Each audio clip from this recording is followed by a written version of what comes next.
15e édition de la Presse au futur, toujours en direct de New Cap à Paris, dans le 15e arrondissement. Nous recevons Sébastien Hamout. Sébastien, bonjour. Bonjour. Vous êtes l'un des cofondateurs de Opti Digital, qui est une société, on en parlait à l'instant en off, qui est basée entre autres à Barcelone, mais également en France, et dans le sud de la France en plus. Exactement, le siège social se trouve à Céret, dans le sud de la France. Alors pour ceux qui ne situent pas Céret, ça se trouve pas très loin de Perpignan. Exactement, c'est au sud de Perpignan, juste au-dessus de la frontière espagnole. Vous comptez 17 salariés ? Oui, 17 salariés répartis entre le bureau de Barcelone, Céret, et puis un bureau qu'on a aussi à Wrocław en Pologne. Et en Pologne également, et vous développez des solutions de monétisation pour vos clients ? Exactement, nous développons des technologies et une expertise qui nous permettent d'accompagner au mieux les éditeurs médias dans la monétisation de leur audience. Et nos solutions se veulent, et c'est très important, agiles, car l'agilité est essentielle aujourd'hui dans la monétisation et dans la capacité d'adaptation aux évolutions du marché, transparente et très innovante.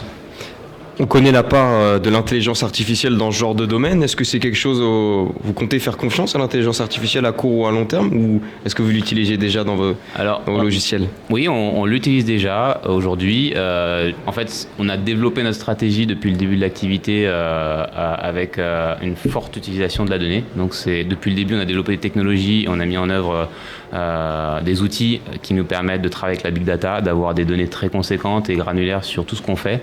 Jusqu'à maintenant, l'utilisation de ces données était plus ou moins semi-automatique, avec beaucoup de données qui sont construites automatiquement, mais qui, après, les prises de décision étaient prises par nos équipes, nos account managers, les gens qui s'occupent de chacun de nos éditeurs, pour ajuster les configurations, prendre des décisions, faire des optimisations. Et depuis cet été, nous avons recruté un ingénieur qui est spécialisé dans le processing des données. Nous avons recruté aussi un premier docteur en data science qui nous permet de faire toute une analyse de données et définir une stratégie pour mettre en œuvre des outils de machine learning. Et l'objectif, ces investissements qu'on fait, c'est pour être capable de déployer là tout début 2022 des nouvelles solutions qui vont aller encore plus loin dans l'exploitation des données qu'on a déjà construites et qui vont nous permettre d'automatiser beaucoup plus, d'aller mettre en œuvre grâce à l'intelligence artificielle, une prise de décision beaucoup plus automatique, ce qui va nous permettre de déployer des gestions d'automatisation et de prise de décision beaucoup plus granulaires que ce qu'on faisait jusqu'à maintenant avec une stratégie plus semi-automatique. Pardon, vous parlez d'intelligence artificielle, mais vous laissez un petit peu de place à l'humain quand même ?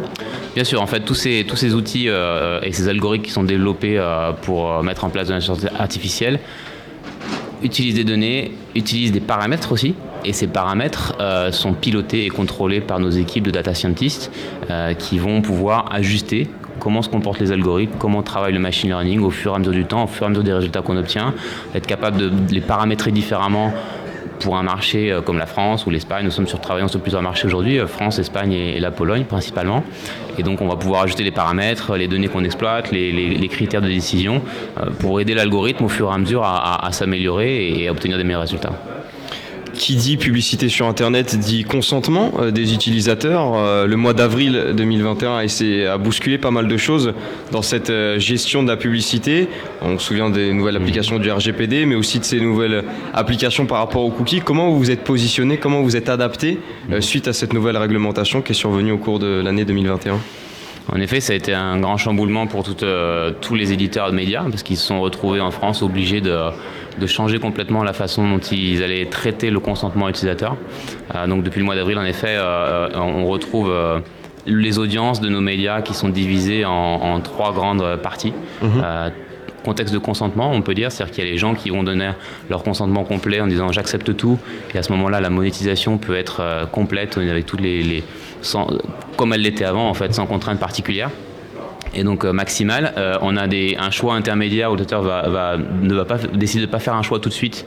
Et à ce moment-là, il faut mettre en œuvre des technologies différentes, avec un ad server qui est utilisé différemment. Ça peut rester l'ad server de Google par exemple, mais qui va être exploité avec une monétisation et des sources de demande ajustées.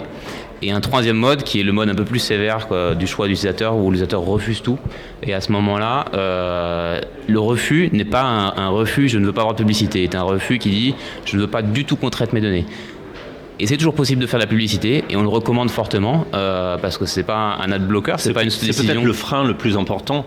C'est le choix utilisateur qui pénalise le plus aujourd'hui le média.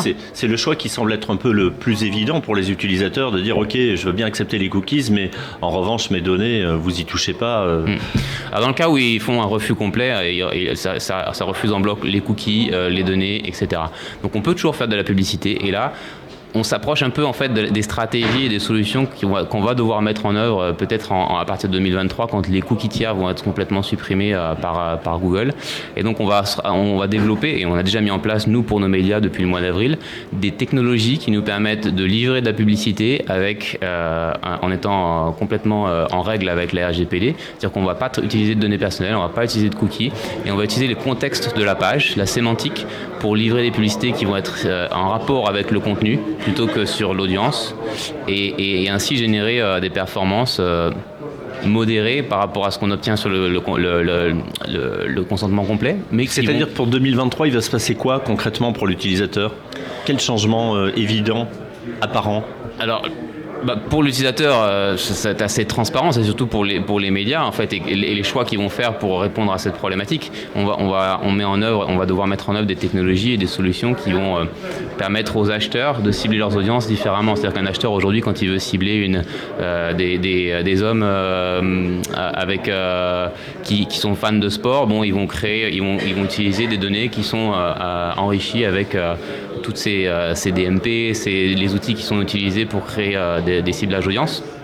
Et quand on n'aura plus les cookies tiers, il va falloir travailler différemment, mettre en œuvre des stratégies différentes pour que les annonceurs puissent atteindre ces audiences grâce au contexte, grâce aux audiences loguées. Donc les éditeurs vont devoir s'adapter. Et encore une fois, en fait, on va demander aux éditeurs d'être très agiles et d'être capable de s'adapter, de mettre en œuvre des nouvelles technologies, des nouvelles stratégies. Et c'est pour ça qu'on est là pour aider les médias. Parce qu'il y a des médias il y a des grands groupes médias qui ont des équipes très fortes en interne pour développer ces stratégies et qui sont capables de s'adapter. Mais il faut savoir que la majorité des sites web aujourd'hui, les groupes médias moyens, les de tiers 2, tiers 3 et les éditeurs indépendants n'ont pas du tout cette capacité à s'adapter. Donc c'est pour ça que nous offrons des solutions. Pour les accompagner.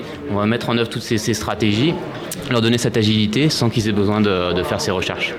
Pour revenir rapidement sur cette possibilité d'offrir cette publicité ciblée lorsqu'un utilisateur refuse tous les cookies, on peut par exemple citer l'exemple du sport, où face à un utilisateur qui va aller sur un site de sport mais qui refuse qu'on utilise ses données, votre logiciel va permettre, grâce à la sémantique, de proposer des publicités autour de ce thème-là. C'est une façon de contourner, on va dire, le refus parfois de voir ses données ou ses choix, ses critères partagés pour vous ?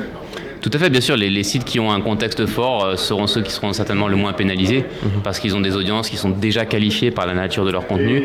Donc ils vont pouvoir attirer des budgets publicitaires qui vont vouloir cibler cette typologie d'audience et les lecteurs de ce typologie de contenu. Sébastien Mout, très rapidement, quelle innovation vous présentez, si tant est que vous en ayez une sur ce salon cette année ?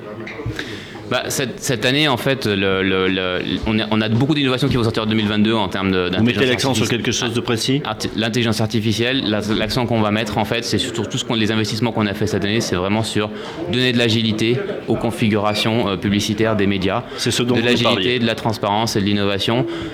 Après, il y a des tas de fonctionnalités qu'on développe. On a récemment en fait vraiment travaillé sur l'accompagnement des éditeurs à travers cette agilité pour les aider à être en règle et avoir des très bons scores au niveau de tout ce qui est l'expérience utilisateur.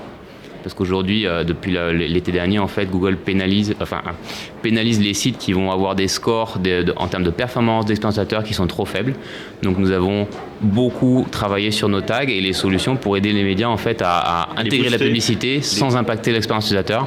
Donc ça, c'est un des gros challenges et défis que les éditeurs doivent mettre en place sur leurs médias aujourd'hui. Et on leur propose d'avoir une solution complètement intégrée chez nous en utilisant nos tags. Sébastien Mout était invité de notre première édition en ce deuxième jour de Salon de la Presse au Futur, 15e édition du nom.